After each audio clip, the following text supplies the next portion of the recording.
Hey everyone, welcome back. Ready for another deep dive? Always ready to dive in. Well, today we're tackling H.E. Bates' The Ox. Hmm. And we're going to make sure you're totally prepped to nail any exam question about it. No question too tricky. Exactly. Now, we've got some notes here from a syllabus, looks like. And whoever wrote these definitely wants to make sure you're ready. Thoroughly. Yeah. They even mentioned an 8-minute runtime goal for us. Challenge accepted. 8 minutes to become ox experts. Right. So let's get right to it. The Ox, pretty straightforward setting, right? Rural, simple, a farmer. Yeah. Bates really captures that rural atmosphere, but things get complicated quickly. Tragedy strikes. The farmer loses his wife. Shattering loss. And Bates, he doesn't just tell us the farmer's devastated. He shows it. The way the farmer just throws himself into work. Right, like he's trying to outrun the grief, buries himself in the farm, and this really comes out in how he treats his animal. Oh yeah, there's that shift. Before, it was almost like a gentle kind of care. After, it's all business, purely practical. No more tenderness, just efficiency. He's become almost mechanical. And then enter the ox. This huge, powerful creature shows up, and it's like the farmer's whole world starts revolving around it. Definitely a turning point.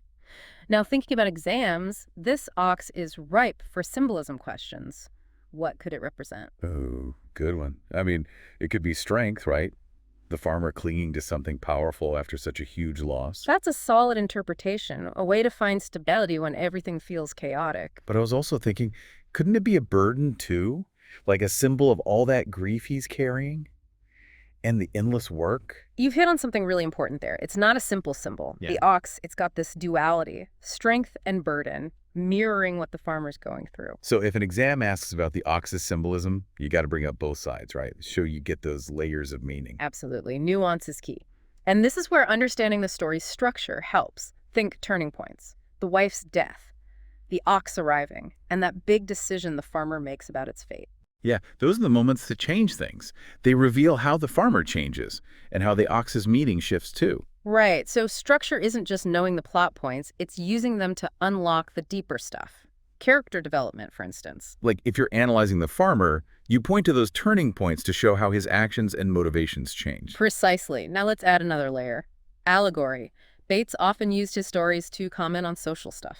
Ah, so the ox might be about more than just this one farmer. Exactly. Look at the farmer's struggles. Could be a reflection of what rural communities were facing back then. Harsh times. So you got to consider that wider social context as a whole new dimension to the analysis. It shows you're thinking critically, engaging with the story on multiple levels, which is what examiners love. Okay, time for a quick recap. Plot, characters, that tricky ox symbolism, and even a bit of social commentary. You're pretty much set. Armed and ready to analyze the ox. But as you prep for your exam, here's a thought. How does the ending shape our understanding of the themes? Ooh, I like that. That'll get them thinking. Definitely. Digging into that will really refine their insights. Awesome. Well, you heard it here, folks. You are now officially equipped to conquer any ox question. Best of luck on that exam. You got this.